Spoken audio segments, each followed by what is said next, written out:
Hello there. Tonight, I'm out at the site of where a puma was sighted last night at 8 o'clock. I've spoken to the witness and he showed me the area where he saw the cat and where it went. So we went in across the field. Couldn't see any sign in the field because there's cows in there now and they've really messed up the ground. And we went into the sort of winds and trees a look. Plenty of deer tracks. There was some a funny sort of impression I found. It kind of looked like a pad and a toe, but it's indefinite. It's not distinct enough to say what it could be. It might just be nothing. So I'm up here now in the dark.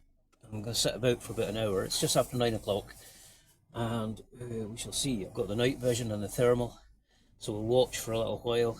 The cows down in the field just down here, they're sort of calling to each other, and they've all gone into one corner of the field, so that could be of interest possibly, but maybe they do that at night anyway. It could be a natural instinct just to herd together at night when it's dark, and we're just going to sit and wait and see what happens. I'm leaving the engine running just now just to see if there's anything about, see if cat's being curious. If it's about, it might come in wondering what I'm up to.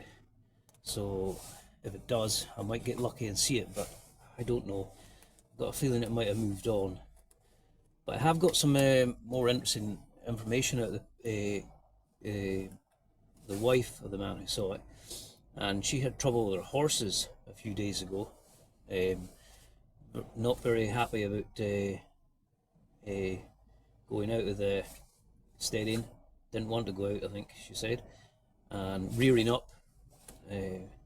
Quite agitated, and last year I think there was, they lost two hens one night, one after the other, on two consecutive nights. They were pet hens, so they just disappeared, gone, no feathers found, nothing. So a few more interesting bits and pieces there. So I'm just going to sit here and see what happens for an hour. I'm just standing outside the van now. I'm hearing some bird-like chirping, but I don't know. Could just be the birds at night, of course, just sitting. What the? Nah, it's not. I mean, man, you can give yourself the heebie-jeebies out here, no bother.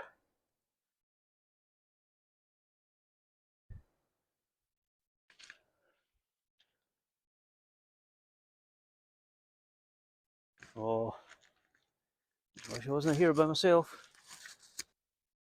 Just having a cup of tea while I sit and wait. In fact, I better warm up the van a bit. There we go.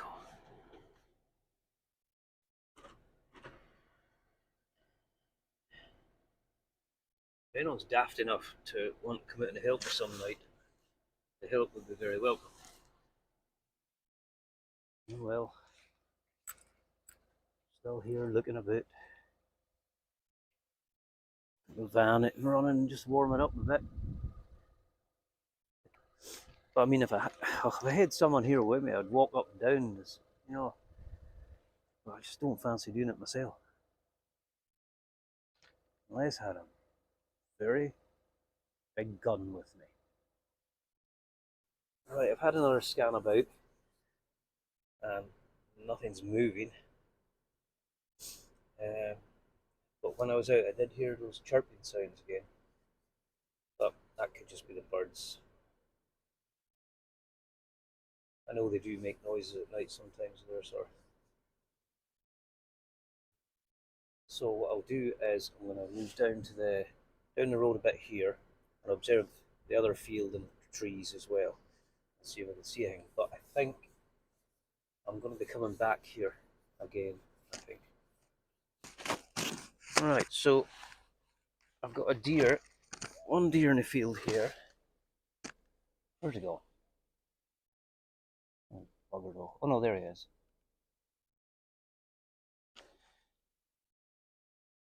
Just the one though. he knows I'm here. Well, he's looking in the direction of the van. Right. Okay, he looks to be going back to the trees.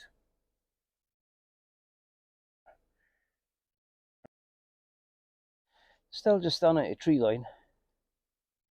I think, is it going to move in or not? It may have done. I think what I'll do is I'll go down to the end of the road and then I can look back up this way to see what's going on. That'll work. Yeah, I think I'll do that. Right, I think I'm going to call it a night. And I don't know if I'll just put this out as one video or I'll wait till I come back and do some more looking around. Well, here we are, it's Thursday evening. So I've come back out to the location. I'm going to just sit around and listen again tonight. And maybe try a bit of filming. What I'm going to do first is I'll put a camera in here. So I'm going to put a stick there opposite for sizing. So if anything goes past and gets filmed, I can estimate what height it is. So the top of the stick will be 74 centimetres above the ground level. Let me see now. See if I can find the damn camera again. It's not far away, but far enough away. Where the hell did I put it? Ah, here it is. Aha. Something's been in about it. Okay, that's fine. So I'll just show you the camera. So that's it there. I always try and blend them in with the background, and that's pretty good. And now I'll put the stick out over here. Right, so put the stick there. I've got a mark, so you can see it's that'll be at 6 inches out into the ground. That is 74 centimetres. So anything goes past here, I'll get a good idea what height it is. This morning I spent quite a bit of time speaking to people on the phone or via messenger about their cat encounters in this county. And from one of the conversations I had, he told me about a poacher from Falkirk who many years ago had warned his nephew that if you're going out to the hill, take a gun with you because the cats are out there. So I thought that's a good little story as well. The light's starting to get quite low now, so I'm scanning around with the thermal. It's good for the fields, even though the grass is quite long there, the rough grass. But you won't see anything in the winds with this. Well, the sun's gone down, it's starting to get dark now. Don't think I'll be able to use the binoculars for much longer. Well, I'm just seeing roe deer in this field here. The wind's dropped off again.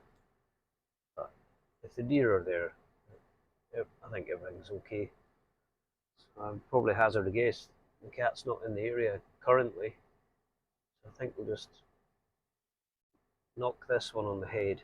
But the witness who lives nearby, he's going to keep his ears open for any unusual noises or any unusual behaviour by the livestock around here. And if he notices anything, he's going to give me a shout and we'll have a look round then. But I think that's it for the video then.